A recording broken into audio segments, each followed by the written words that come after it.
Ashwini, ഒന്ന് സോറ് join ചെയ്തിട്ട് after that I will inform you. Okay, then start. Okay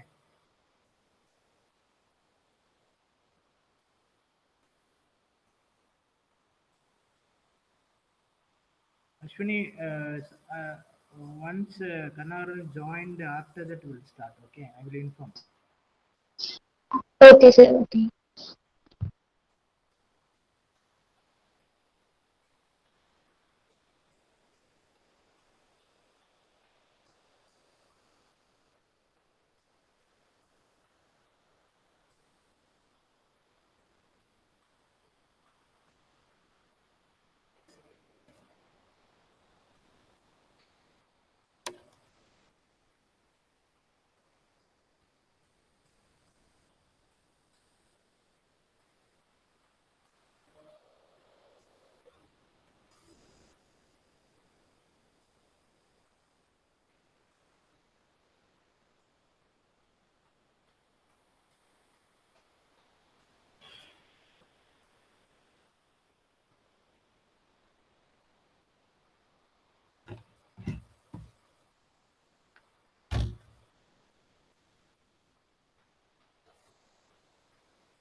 Morning, sir. Good morning, sir.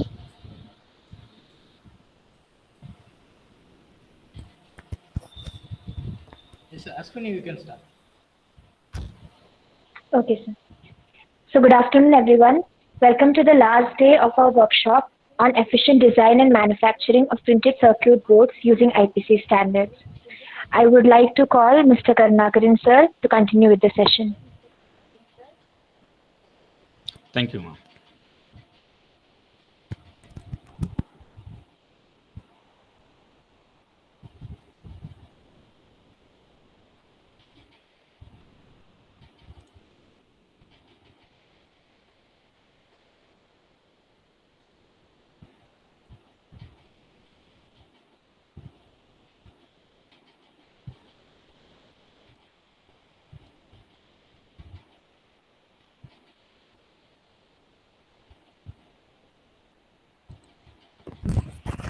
2 seconds.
Is my screen is visible to you all? Yes, sir. Visible. Visible. Is it full screen now? Yes, sir. So thank you. So I'm continuing now.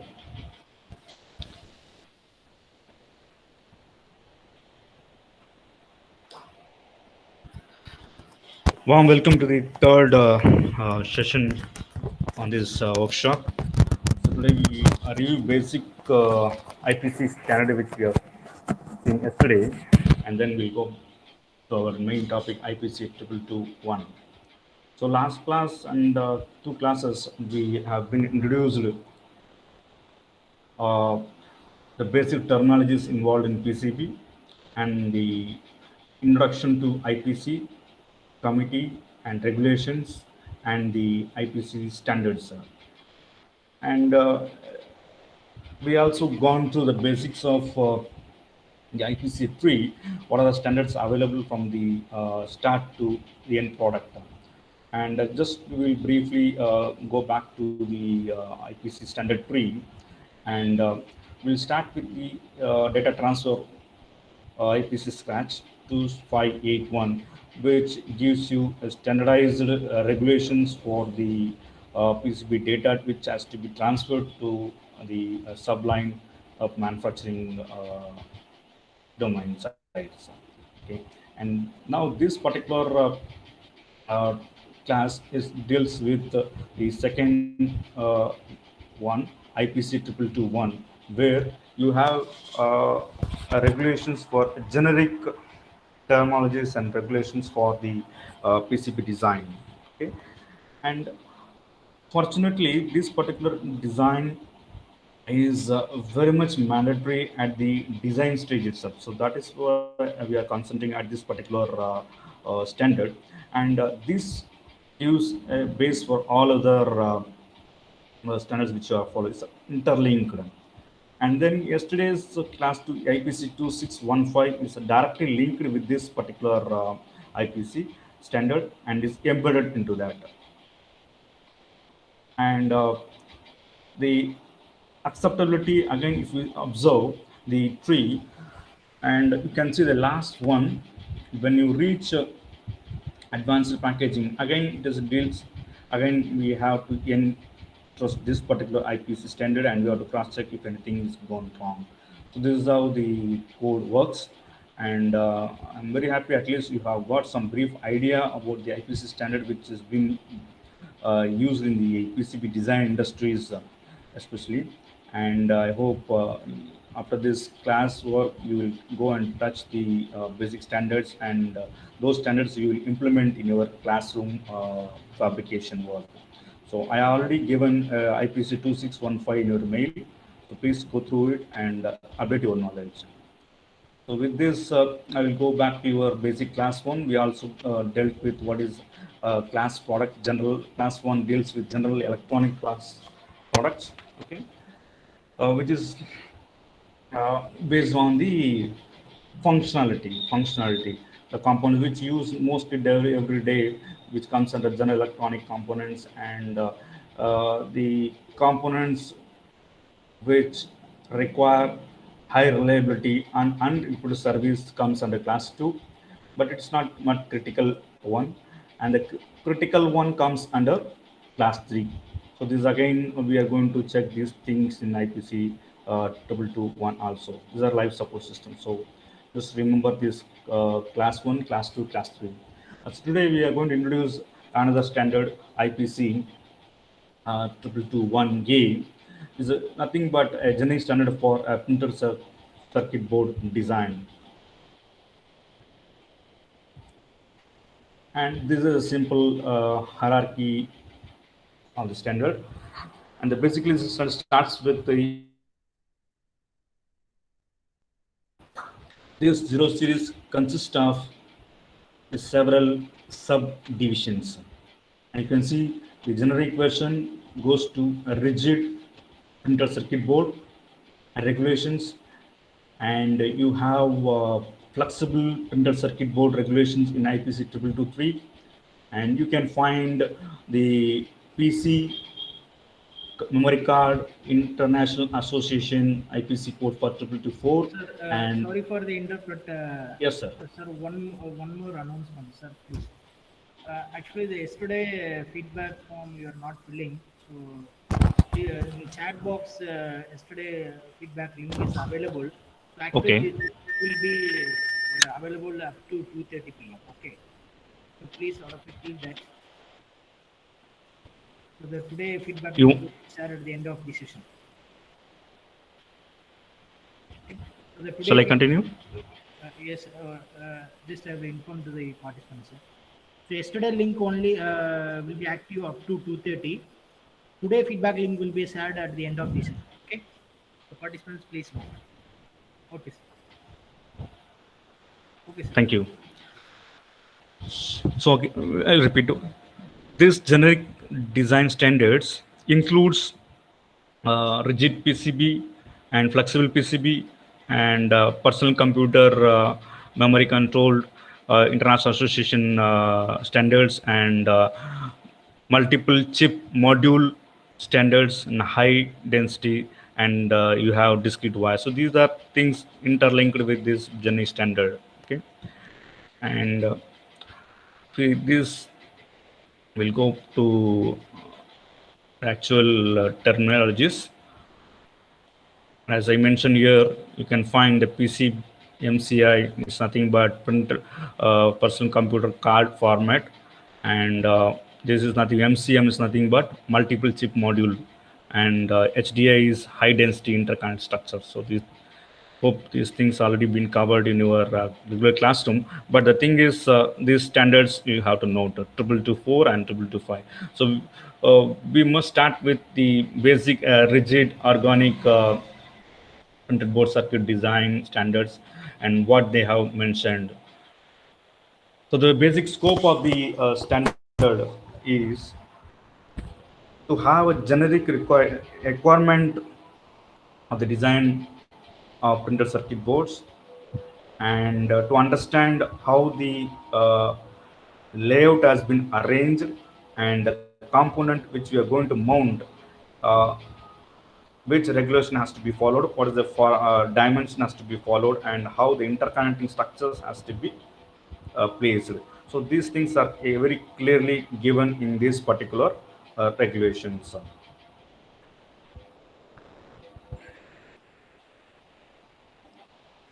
So this is a general PCB manufacturing layout, complete layout, and we can see by just browsing the flow where the standards comes into picture. So what we do in general design, classroom design, you use some software and your intended works, and you design the circuit, and then that comes into PCB netlist, and then you have a schematic diagram.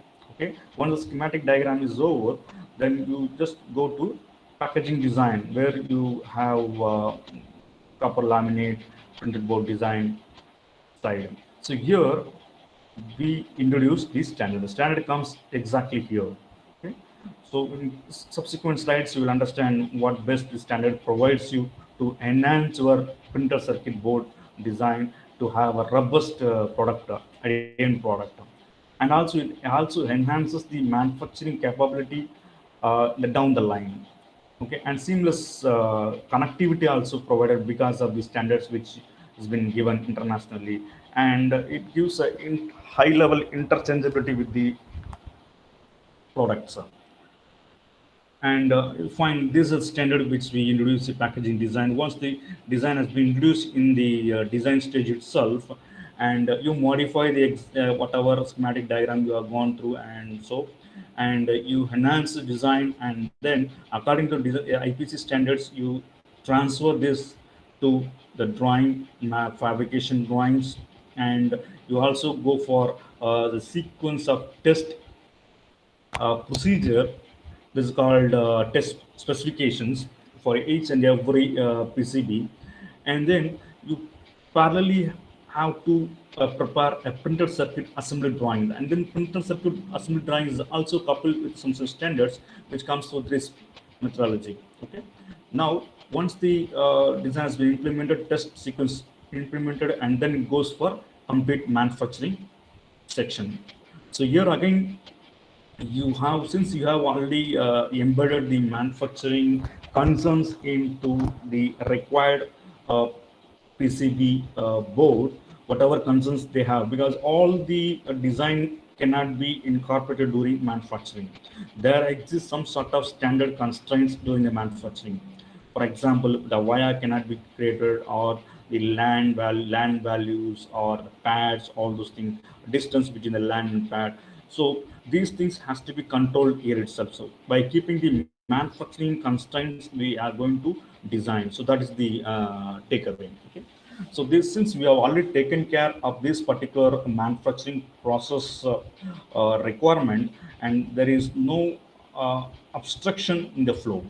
So whatever you provide the design drawing, it will go seamlessly because of concurrent work you have done by the useful of standards. So that is the nature here. Now, once the manufacturing specifications taken care and the art product done, art masters work done, and you go for printed circuit board manufacturing, either it may be a rigid one or it may be a flexible one. Okay, and then this goes to assembly mode. When this goes to assembly mode, again you will find these assembly constraints also had been taken care during the design itself. This is the peculiarity here. So it's not that you just design and send it for manufacture without constraining, without their constraints. And we have already taken care the manufacturing constraints, as well as inspection constraints, as well as assembly constraints. So three has been taken care concurrently during the design stage itself. So that is why we are giving more importance to your previous these standards. All those things has been taken care in the design stage itself concurrently.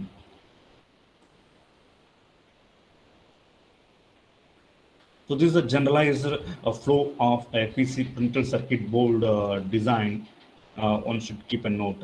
So if we are very much skilled in this area standards, you can cross check all the initial level schematic diagram or logic diagram, whatever you do, and you enforce all the standards are required during the manufacturing sides, as well as assembly side, as well as test side. So then if that has been taken care and the flow is very seamless, and you will end up with very high efficient robust circuit design component level or package level.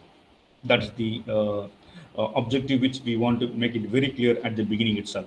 What is the need of standards here? So this covers all the intended nature. Now let us go back to our again what is printed board terminologies. Some of the terminologies we have seen already, and this is with respect to the different types with respect to IPC 221. Okay, and here this particular IPC code gives a different format of classification or type. Single-sided printed board, and type 2 is double-sided. What is the single-sided? You have a copper layer, copper film at the only one side on the supporting substrate, and if it's a double-sided, you have both side copper foil. And this is an example. This figure is an example for multi-layer. You can find one layer here and one layer here. Okay, and we have a type 3 multi-layer board without blind and buried wires. So what is buried wire? So you can see at this through hole, you have a small connectivity, small hole between this layer to this layers. Okay, and you can find this layer is connected with the film. So you can have a connectivity through this layer also, and that is the advantage of buried wire. And you have a blind wire where at this level from to this layer you can have a connectivity. So these comes under type 3. And we have another 3 more types with respect to this IPC code. We have a type 4 where multi layer board with blind and buried wires or wire wires, and we have a type 5, especially for multi-core board without blind or buried, and type 6 is with and without buried wires. So what is metal core? Metal core, this is a figure we have mentioned, is available in the common domain. You can just browse it. Metal core.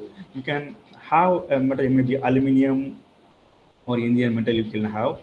And we have a dielectric layer and we have a resin, and then upon that we have a copper layer. So this is called a multi-core PCB. And this is one completed schematic where you will find two surface mounted parts are there. You have one capacitor is mounted on the top, and you have an IC another front here, and you see here where the blind wires have been given and how it is connected with the different components levels. So this is how the things works.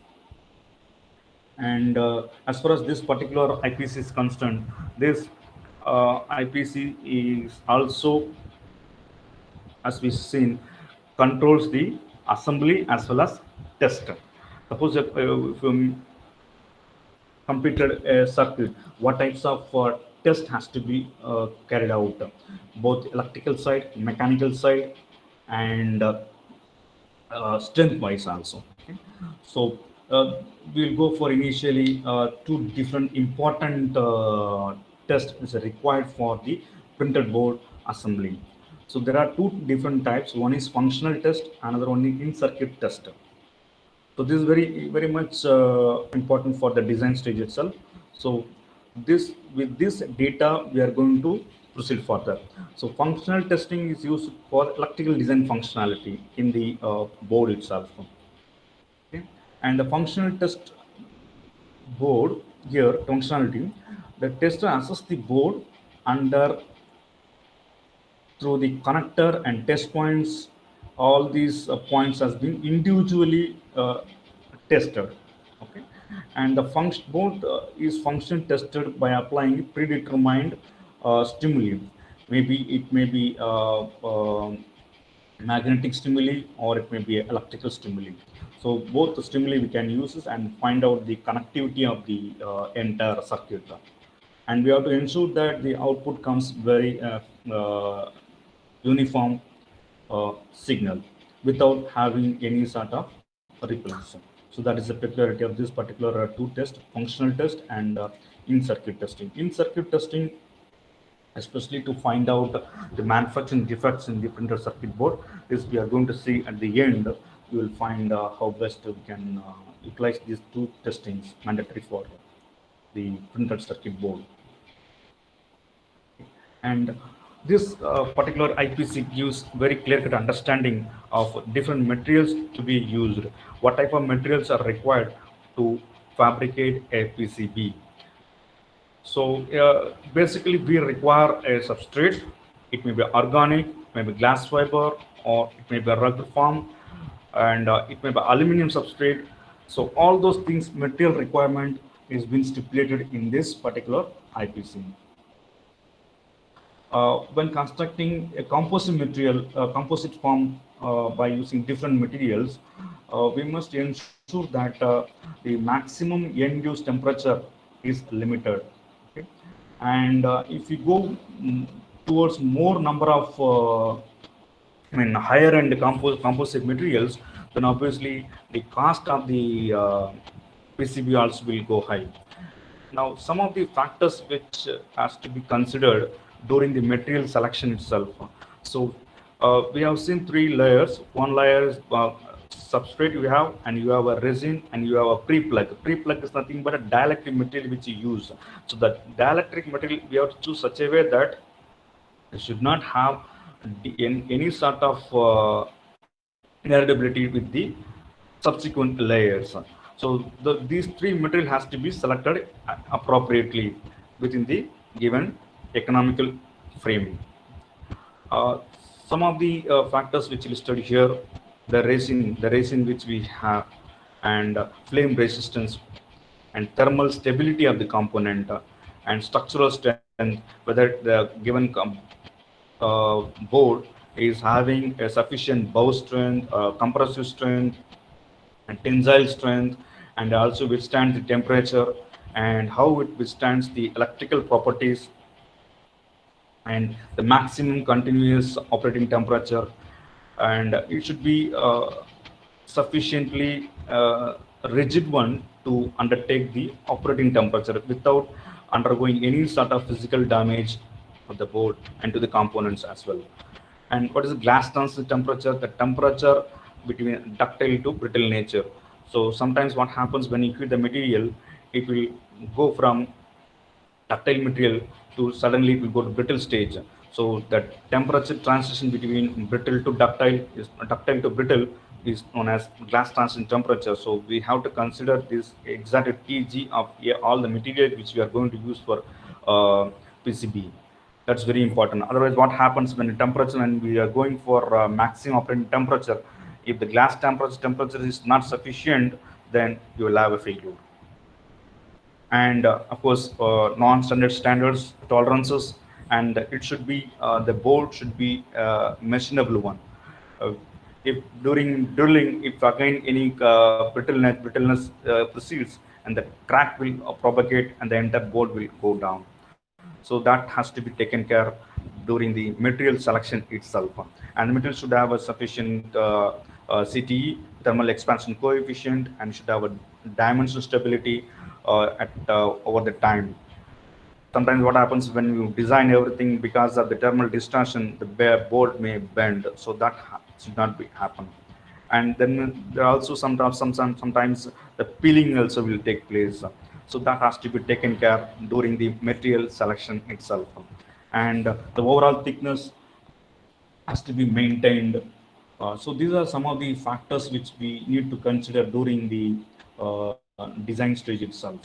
So please note this glass transition temperature and structural strength, and the thermal coefficient. These are three important parameters which we consider as a prime data.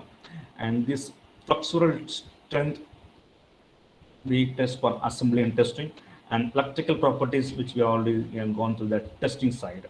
So this enhances your different testing methodologies.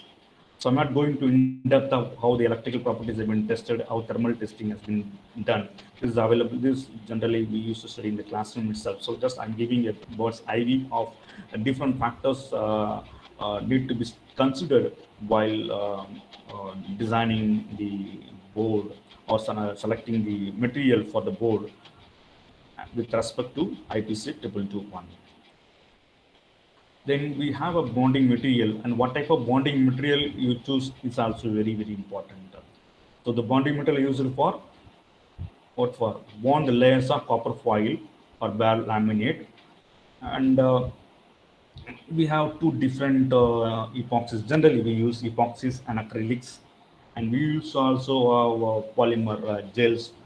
Okay. So generally we go for epoxies for low cost applications, and the epoxy resin formulations are among the most versatile adhesives for electric insulating and mechanical bonding in general. Okay. So these two gives very high efficient mechanical bonding, and as well as electrical and adhesive bondings also. And especially acrylic gives more good electrical adhesive bonding. Okay, so depending upon our applications and economic, we have to select the bonding material.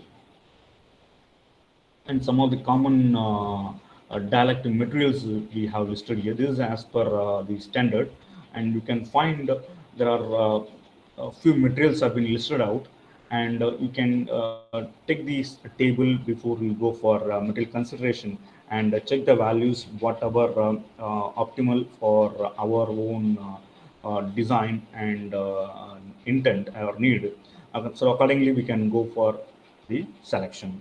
So here you just observe what is given is property has been given, and different materials have been given. Epoxy and multifunctional epoxy is given, and again trazine epoxy, polymer, and so on. So generally this particular FR4 fiber reinforced polymer material is extensively used, and you can see the dielectric constant, how much dielectric constant compared to other material. and this gives unique on 3.9 we have, and can see electrical strength wise compared to other one, but averagely you can go because of economics sense, and water absorption is also very important. You have 1.3 percentage here, okay, and if you go for polymer you have only 0.5. Okay. So generally, we go for FR4 for single-sided and as well as double-sided one.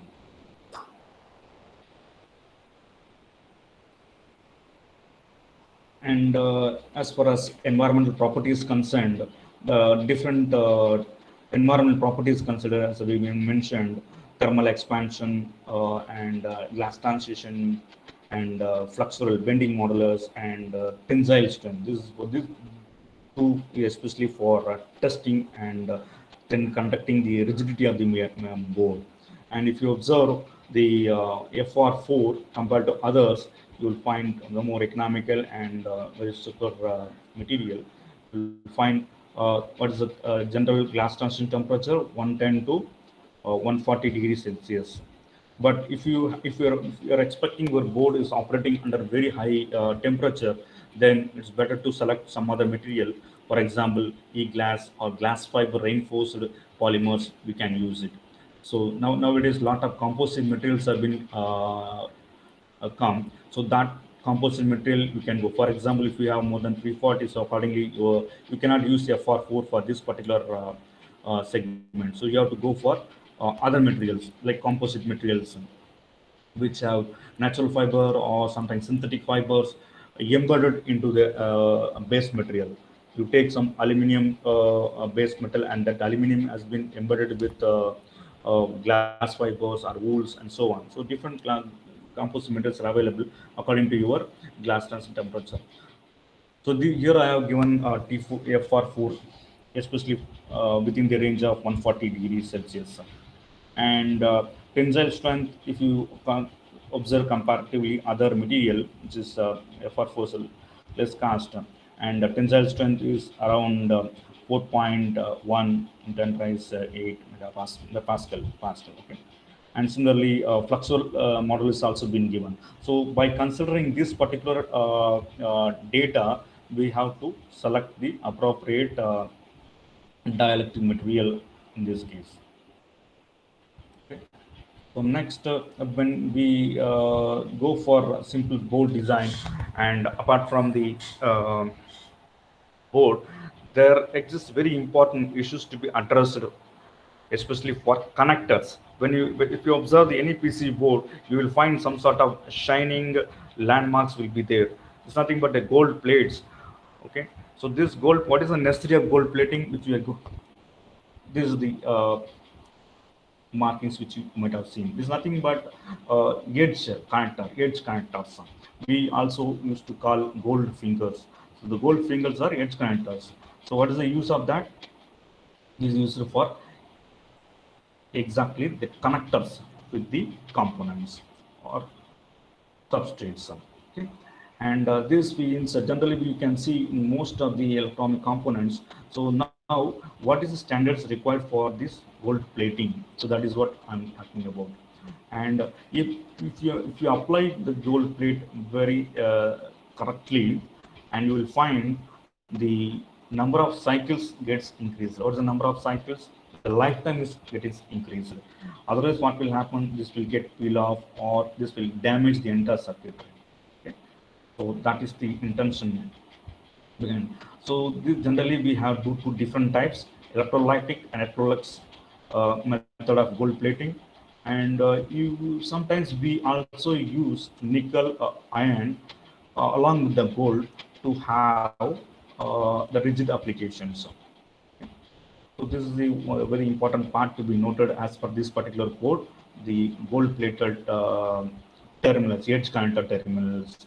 And here you have to check whether the compatibility of the gold plating will exist with the FR4 or whatever material you have chosen. You should have a compatibility. Otherwise, sometimes the fluxural strength, it may go down. Okay, it may get peel off or it may get cracked and so on. So that particular initial testing has to be made during the material selection itself. And some of the advantages of gold plating with respect to this particular standard, it acts as a self-lubricating, and it prevents oxidation of underlying plating such as nickel, iron, whatever you use, and it also extends the storage life of the board, and also provides wire bonding surface, excellent wire bonding surface, and that's how we increase the reliability of the entire board, especially using the gold plating. Okay, and some of the important parameters which are the class 1, the general and subcritical and even critical assemblies. This is with respect to electronic products I'm talking about, IPC class 1, class 2, class 3. And for class 1, what is the minimum rate has to be given, especially for final finish, the gold plating. So here, the gold for minimum edge bore connectors has to be areas not to be soldered. Here is 0.8 micron level we have to go. And you can find nickel, how much edge board has to be there, 2 micron level. Similarly, especially for if it's a bare copper, you need not go for any sort of coating at all. Okay. And this kind of data has already been given in the prescribed format. So according to your class of requirement, you take the data and plate accordingly. So if you require class 2, and if it is the second part, the maximum has to be soldered, then you go for 0.8 micron only. And throughout the world, since you are following the IPC standard, anywhere will get the same interchangeability. 0.8 micron will be there with respect to that particular standards. Okay, so this one very important part has to be covered during the connectors. Another important point has to be covered is copper foil. What type of copper foil you are going to use for PC board manufacturing, and what are the design standards or minimum standards required? Okay, so there are two types of copper foils comes in the market. One is using a rolled one, another one is getting electrode deposited.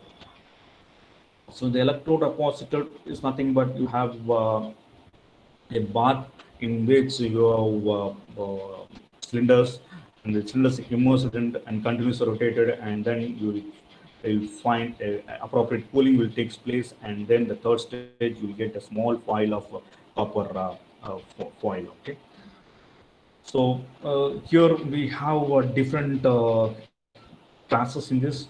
For all the classes 1 to 3, you have for minimum starting foil, this is the 5 micron you have, and you have a 9 micron, and you can go finally for 15 to 20 micron thickness.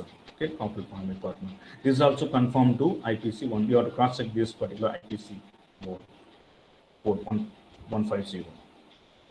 And another important fabrication consideration which we have to take is different parameters, whether land to hole to land ratio, and tear drop the connections. Now, for example, one example I'll just go through the board thickness. So here we have a 0.8 to 24 mat typical for the copper. So what happens here? The thinner board tend to wrap actually. So we require thicker boards where without compromising the testing parameters, yield strength and tensile strength, and even flexural strength. So that's how we need to find out the appropriate board thickness. Okay, and for example, board size. How much the board size we have? The smaller boards wrap less and have a better layer after layer registration. So here the foil lamination and what is the drawback here? The foil lamination or foil floating layer may get peeled off. So that is one particular drawback when we see the board side. Okay, and Another one thing which we have to note is conductor spacing.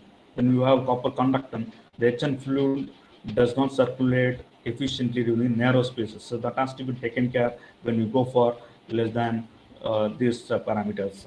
Okay. So these fabrication standards have been given very clearly in the IPC standard. So just go through before you go into the design.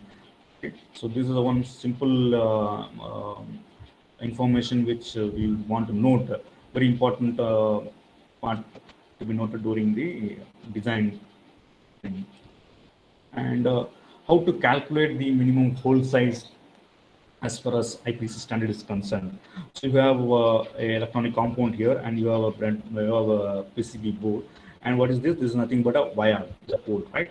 Now this is the component you have, and since we know the maximum diameter, lead diameter of the component lead, and yesterday's class we already gone through what is minimum size, maximum size, and what is the tolerance level, all those things. So everything will come into picture. And in this case, if you observe for especially for minimum hole size calculation, what is the formula which we use? Minimum hole size equal to maximum lead diameter. What's the maximum lead diameter? Here, this value, and plus 0.25 mm. This is especially for level A, okay, level A component. And then if it's a level B, when you go for classification, just check what type of classification you use. According in that classification you use, because these parameters has been given especially for these levels A, B, C. So you have to cross check what type of component you are going to, board you are going to use. According to that value, you take this 0.25. So minimum size I'm talking about level A. If this is again with respect to the standard, rigid board IPC 222 standard, and now here you have a maximum lead diameter, and the parameter which you have to include is 0.25 mm. So this gives your minimum hole size, okay, to avail the wire. So this will be transmitted to the manufacturing. So that's how we will be drilling with this particular hole. And again, what is the pad calculations according to the I hope pad in the top side, when you will find some sort of annular ring format. So that is nothing but a pad, which we have covered in the first day class. And the pad diameter, how to calculate? The pad diameter is nothing but a minimum hole size plus maximum annular ring and minimum fabrication allowance. So you can observe the fabrication allowance we are giving itself. So what is allowance? Last class we have seen we have bilateral allowance, we have unilateral tolerance allowances. Okay. So now, for example, if it is section A, the minimum allowances for given is fabrication allowance is 0.6 mm is given for level A. So this value we can keep in mind, and now we can calculate the pad diameter equal to minimum hole size plus 0.1. What is the need of 0.1 here? Is nothing but minimum annular ring size.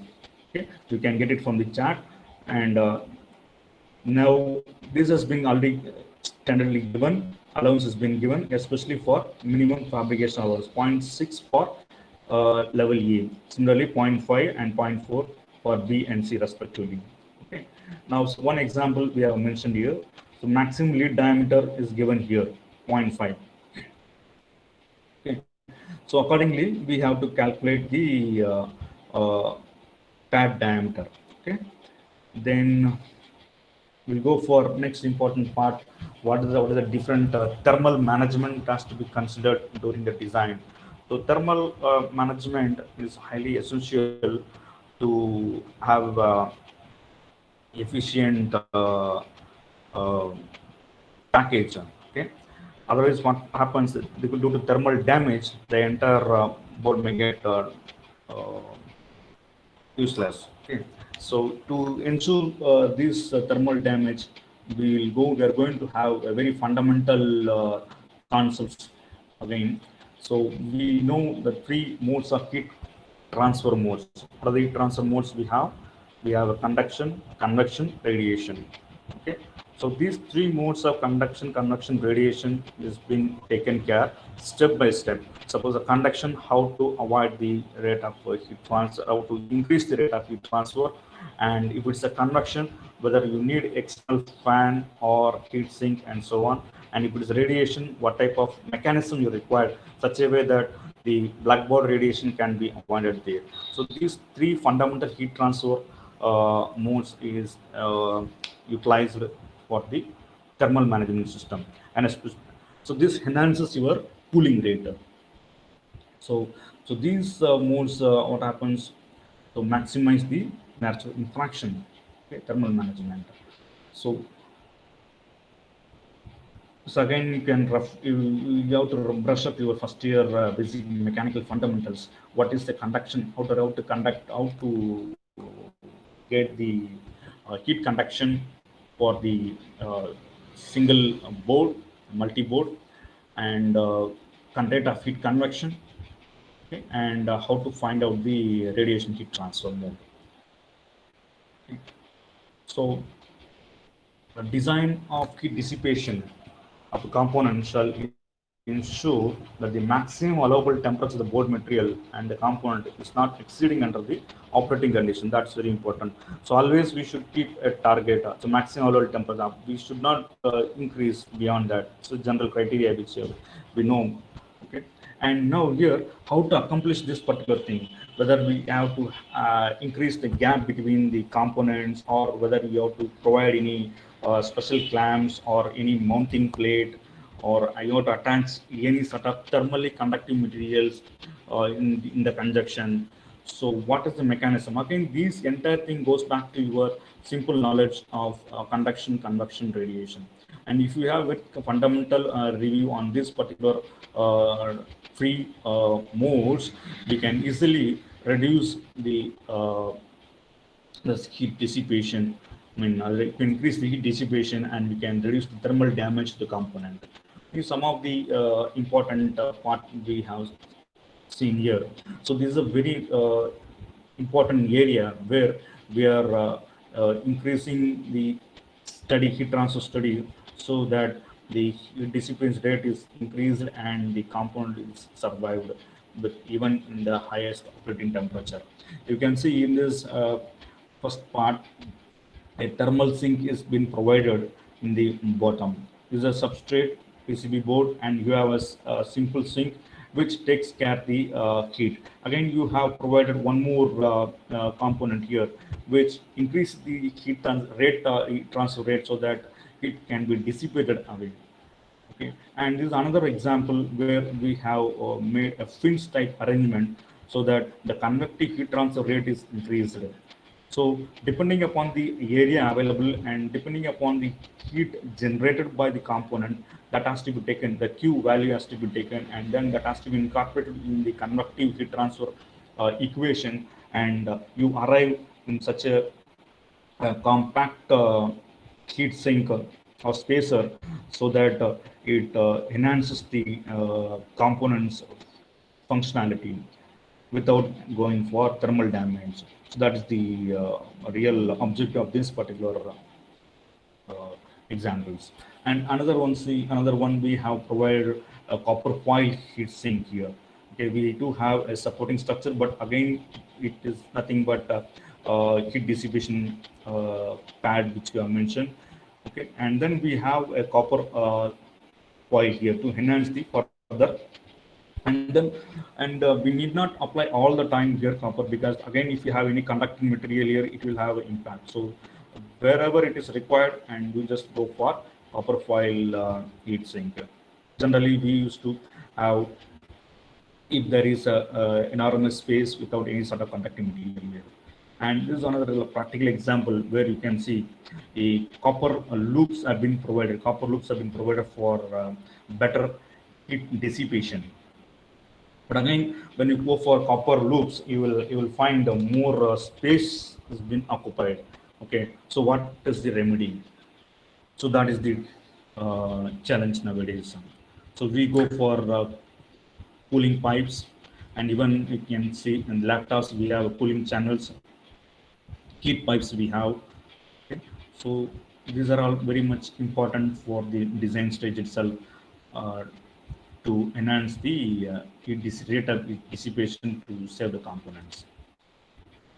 And another one we have to observe with respect to the terminal mounting. For example, this terminal which you have seen,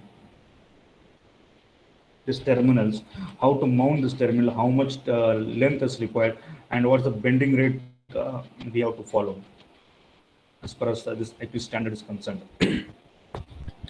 The lead bend rate cannot be more, or otherwise what happens, you will have more space as well as the fracture point. Okay, and this is a simple schematic to find out the rate of bend as far as the lead is concerned. So here you will see how much amount of bend rate, bend radius is allowed. So this has to be taken care before we go for component placement. So design is taken care, material selection is taken care, and thermal dissipation also taken care. And while placing, this is another important. But just like that, we cannot bend it and just find out the bend radius, and according to that bend radius has to be incorporated in the board. And for every bend radius, I mean a lead diameter, the required bend radius is given as per the IPC. There are some of the examples how has been compounds have been bent to increase the rigidity and of the board and performance. This a conformal coating has been given to safeguard the joints, and you will find special materials also increased. This one is supporting as well as you will have enhanced liquid dissipation rate. Okay. And you can find how bend radius has been uniformly designed. And this is another example of different bend radius to enhance the rigidity as well as the functionality. You can have symmetric and both the sides. So these are simple example has to be taken care while designing the printed circuit board. And for all this bend radius, there is standards available, and one must follow the exact space and radius given. Okay, so we cannot follow just like that, and you will have inappropriate problems here at this junction. So if you see these three, this is the symmetric one gives a more appropriate. Okay, so we'll increase more rigidity, and then we'll go for electrical properties. What are the electrical properties this circuit? And here we must take care of the electrical conductor spacing. The top level you have each and every conductor. So what is the distance between two conductors? So that has to be standardized. So each and every voltage level contact and external contact, internal contacts has been given by the code, and you just take the bare board and find out what is the voltage level, and accordingly the spacing you have to provide. This spacing is generally it's very important to avoid the other EMI effects in future. And then we are going for power distribution, and the very important factor in this board is power distribution. Okay, so how best you are going to have a power distribution, and without undergoing any sort of low frequency and RF emissions and so on.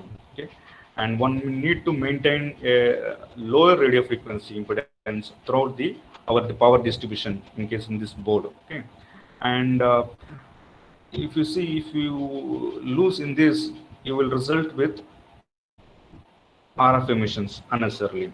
So that has to be taken care.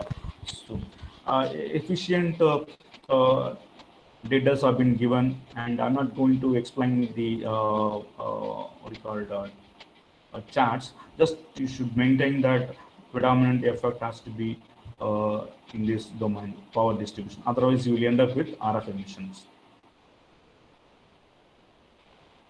And what is the very takeaway? We have to decouple the power distribution of the printed board content during the adequate decoupling of the capacitance wherever the decoupling is there. Okay, and we have to minimize the impedance. Okay, so these two things we have to consider during the process. And general placement requirements, when you go for component placement requirements, so these are some of the parameters which we have to test. Okay, whether it's automated assembly or manual assembly, the board size, and the surface mounting parameters, and how the orientation has been taken care, and how the envelope has been designed, and what best the clearance has been given, and how we are giving the physical support to each and every components, and whether it has taken care the heat dissipation rate, and stress relief has been given, and what do you call it, thermal power distribution has been taken care. So these are some of the parameters which we have to take care during the design and flow stage. Okay, and one simple example we can discuss. How do you place the component, especially? Okay. So when you place the component, this has to be asymmetric way. The asymmetric way may lead to uneven issues. So you can see this is a component we have placed. We have two wires here, okay, and from the lead and this diameter, I mean, our radius already been standardized with IPC, and we have bent the radius as per the IPC. And these things generally we never use when we go for breadboard design. We just take the component, we just insert it. But here in this case, that even the radius matters. Okay.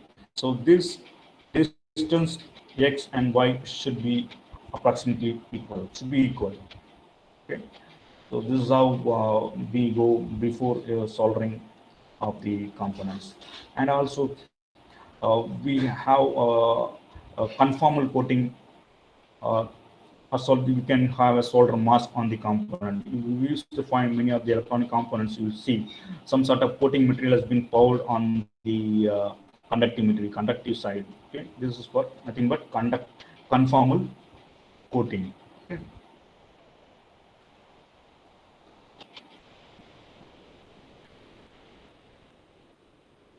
Next, this is the additional requirement for mechanical side. Okay, so what is that? Attachment requirements. So here, how do you attach the through hole, and is there any mixer assemblies, and what are the soldering considerations, and what are the different types of connectors, single part, one part, and so on, and edge connectors, and how do you taking care of the fastening hardware side, and the important one, stiffness. So one or two examples we'll see, and even lands for flattened round leads, and eyelets, and so on. So these are some of the important points has to be taken care while doing the IPC implementation on the PCB boards. Okay. And one or two examples I will show. What is a stiffness? Stiffness are designed into the board to provide the rigidity to the component and prevent fluxing of the circuitry, which could cause solder or copper foil cracking during mechanical stress. So this most often we might have seen some of the electronic components. You can find this particular joint has been embedded here, PCB stiffness. There's nothing but a simple polymer material you can have. Okay. But thing is, the PCB stiffness is not the integral part of electrical board design. This is enhance the mechanical rigidity. So this is very important part. And now when you design physical stiffness, what are the parameters has to be considered? That is again a issue. Okay. So this is a generalized procedure to study the mechanical characteristics or design for the stiffness. So we used to follow a simple formula, the Young's modulus of stiffer material, using this correlation. You have fluxor modular elasticity of printed circuit board material. Okay, so that we already given in the code, and you can take initial offset of the printed board, and you have a dimension of printed board in the bending direction, and allowable offset has been given, and put all the formulas, I mean parameters, and you can find out the Young's modulus or stiffness material. And if it is within the limit, you can select the material and you can place it. And then the dimension comes into another picture, and it has to be very confined and compatible to your design. So that this design you can modify it, and again you check the rigidity of the component. This you can optimize even using a CAD design. You can use simple what we call shape optimization, and very nicely you need not have this much entire thing. Sometimes you can have some serration, or you can have holes so that the weight will be reduced without compromising the physical strength of the material, or intended nature of the material. What is the intended nature here? It has to support the flexibility, isn't it? So that has to be taken care without, and also it should be lightweight, and some material we choose accordingly, whichever economically.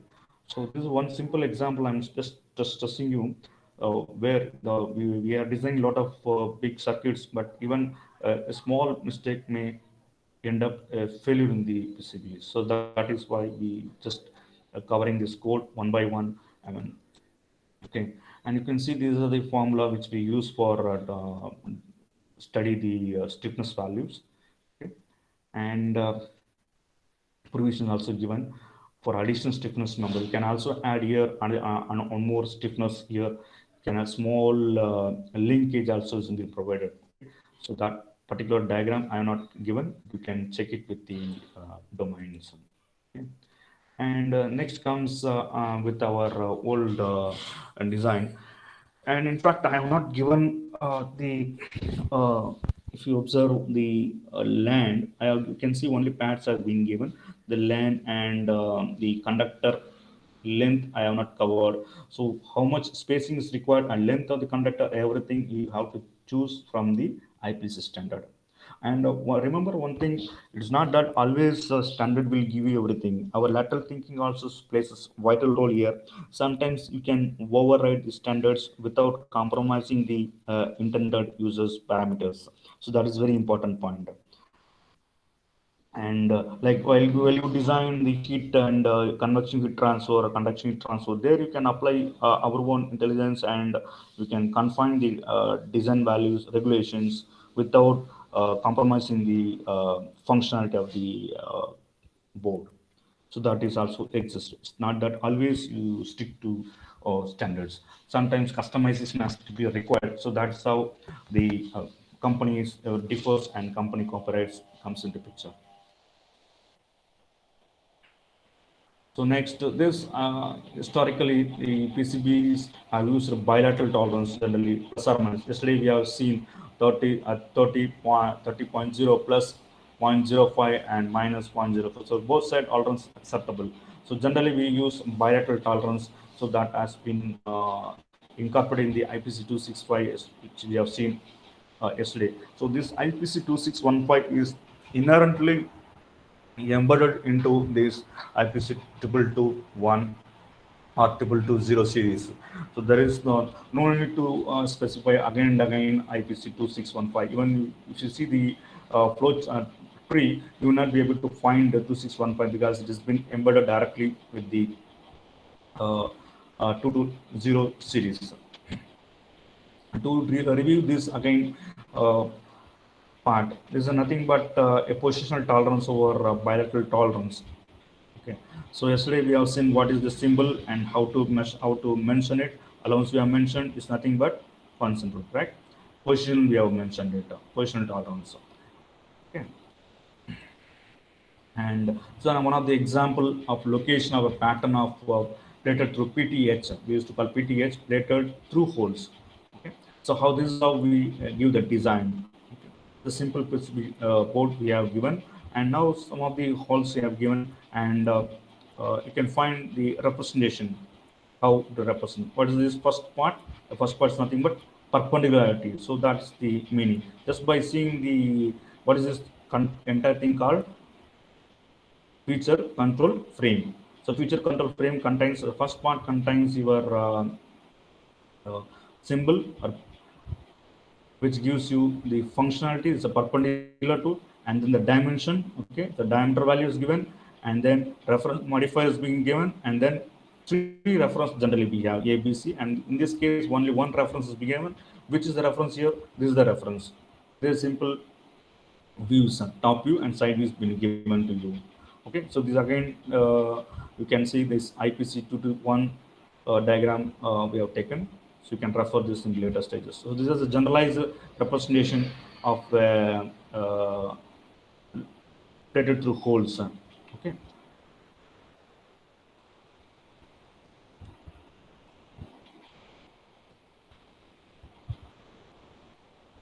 So with that, I will just stop the presentation, and I will take some of the queries because yesterday no queries has been taken, and recently IPC Bangalore has initiated the certifications, especially for the PCB designers, which includes 610 as well as 2220. You can just go through an IPC Bangalore website, and you can uh, see how best you can utilize your up to third year academics and this practical exposure to clear these PCB certifications.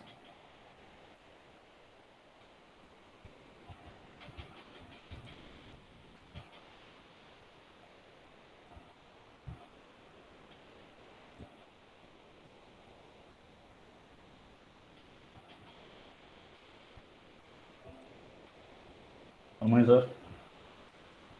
Yes, sir. Yeah, any questions I would like to? Yeah, okay. Because this is a generalized topic which we generally never used to cover in the classroom, and too much into that code also will get more boring. So we have taken very glimpses to understand what is IPC and what is the need of IPC for the beginners, especially for printers, I mean PCB designers actually. Okay, and where we are lagging. So those things we have seen very what we call bird's eye view, and generally this PCB design IPC course is a like a semester course, and full day course actually. So each and every code regulation will be dealt with in that course. So in this 3 days workshop, we just briefly covered the basic terminologies involved in the PCB, and what is the requirement of standards, and why we require standards, and what is the history behind the formulations of this IPC committee and so on, and different IPC tree we have seen, and different standards available for the efficient design of PCB we have seen, and how the flow starts from scratch from circuit design to design implementation, code implementation, and manufacturing, concurrency, and testing, and assembly interface with respect to IPC 222 we have just gone through. And these are all some of the important terms one should understand, and keep a note of all those things, and try to do one small design by using this, even a single board type, so that you can understand better practically. If you have any questions, please, so that we can discuss more on this.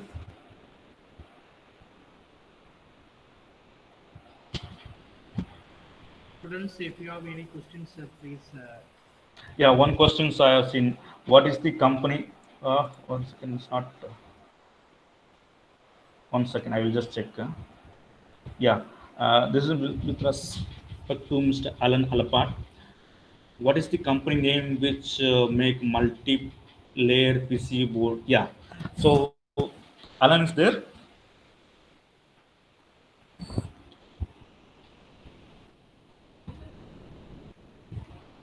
Okay, fine. So we have Palakkad, we have IT, Indian Telephones. We have that particular in Palakkad. These multi-layer facilities are available with them. ITA, Palakkad. And we too have 3 companies in Kochi, but those are all private companies. we have to take certain permission from IT faculty, coordinator, and college. You can get the permission to check their facility. And since it is Jodhi is very near to Palakkad, I recommend this India Telephones facility so that you can have first-hand experience with the multi-layer production. Any more questions? And yesterday also I have seen one more something on Chinese company you have mentioned, some J starts from J. So what they have done doing is so they are taking your design, especially Chinese company. If you see their website, they have given you design input slot. Yeah, exactly. JLC, exactly. Thanks, Alan. So it is purely a service provider. You see the beauty, they have started long 20 years before they have started all the fundamentals, and now IPCs, all the IPC standards is available in the Chinese language. And they have gone far beyond us. And now they get the circuit design from you, and they manufacture it and they send to you. Now the thing is, how best they are going to secure your data is a question mark. So before you get the circuit and you test your product, there is chance of leaking your data also. So that is there with JLC especially. So you one should be very careful with handling such type of companies. So that is why at this stage you can start with a single layer, double layer, okay, in the classroom itself, in college itself. And then if you can go to nearby facilities, you can start trying with multi-layer, so that when you complete your degree, you will have a very good experience, basic experience as far as PCB is concerned. So please remember, I am this course is entirely intended to infuse the importance of IPC standards, which is generally not covered in our regular curriculum. So that is the background motivation for that. So we have covered some three IPC standards. So please go through it, and one standard already I have given to your coordinators in the mail. Just read it and apply it before you complete your degree. Any more questions? You can type in chat box so that I can see. You can respond.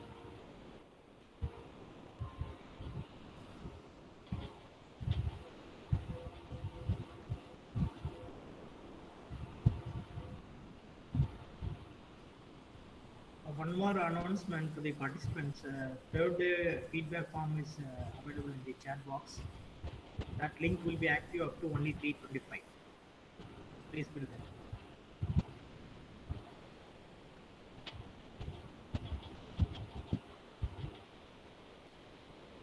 If you have any queries, please chat in the chat box.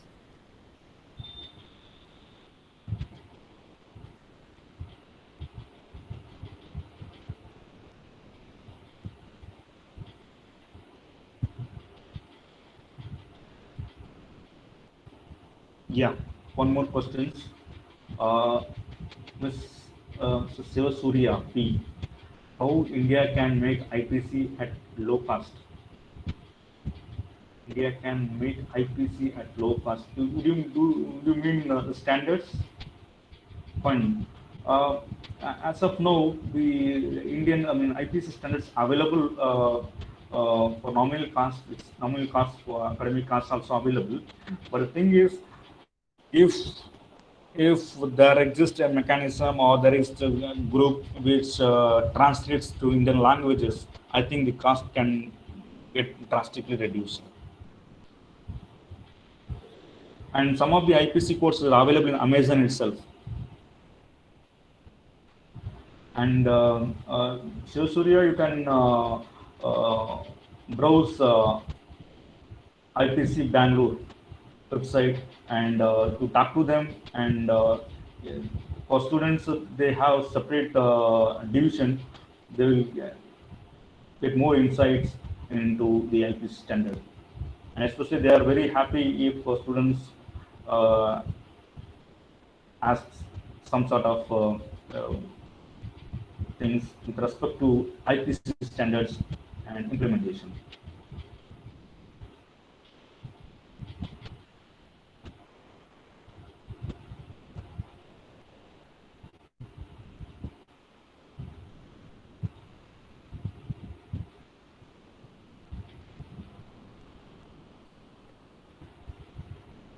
Any more questions?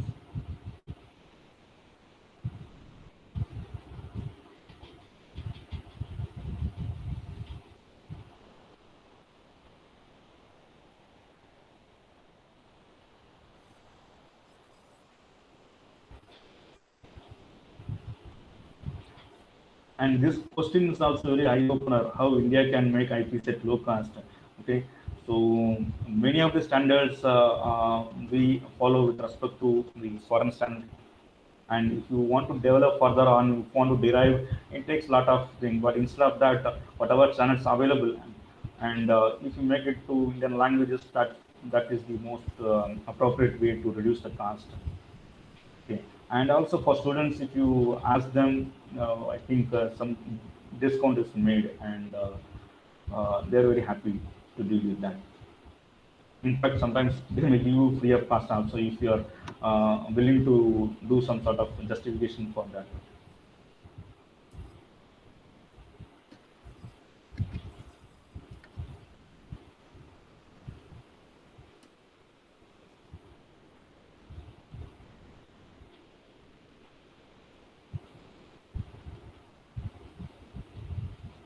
Any queries?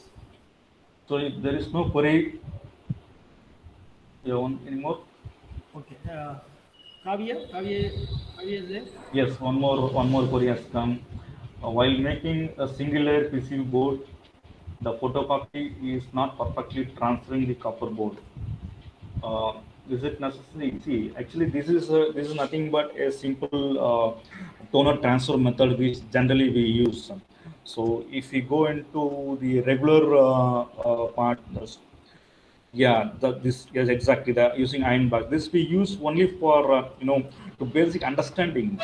So so generally, we used to go for screen printing methods, and if you observe the multi-layer facility, you will find a very lengthy process line will be available, and you will not be finding this kind of thing, because this we require. For example, this is what we have done to understand the basics the long before in Jyoti Engineering College using toner transfer method. This method is called as toner transfer method, where we use laser printer because the carbon is there, no, so that will get embedded with the glossy paper, and this glossy paper we place on the copper clad, and then you use iron box to transfer the copper, this carbide into that copper plant, and then you go for this called etchant, okay, etchant, and then you will remove the, and then you will find the tracing marks, and then you go for drilling and placing the components and so on.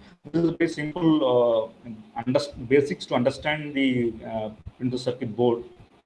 So generally, this will not be available when you go for high-end multi-layers. So this is not a right way to do that. Okay. And one thing is, what is that? Photocopy is not perfectly transferred.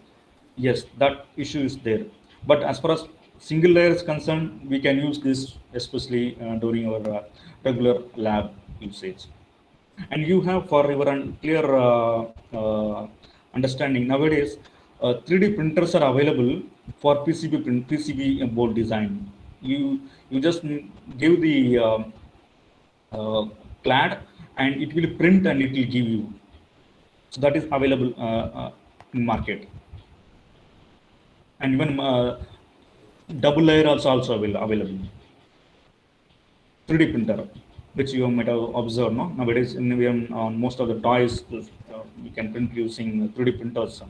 Okay, so we can also use 3D printer. But what Alan mentioned is a good one. It's a general toner transfer method. For first year, second year, we can practice with this.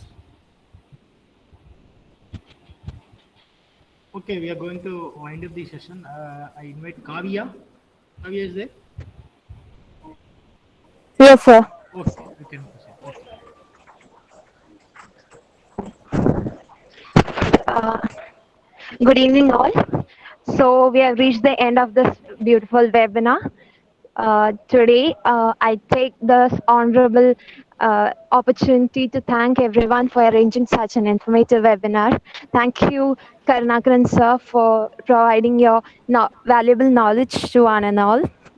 Thank you. Thank you. Wholeheartedly, I thank all the college authorities and also Panmani sir for arranging such a very informative webinar. And thank you all, my dear friends, for being a part of it and making it a success. Thank you all.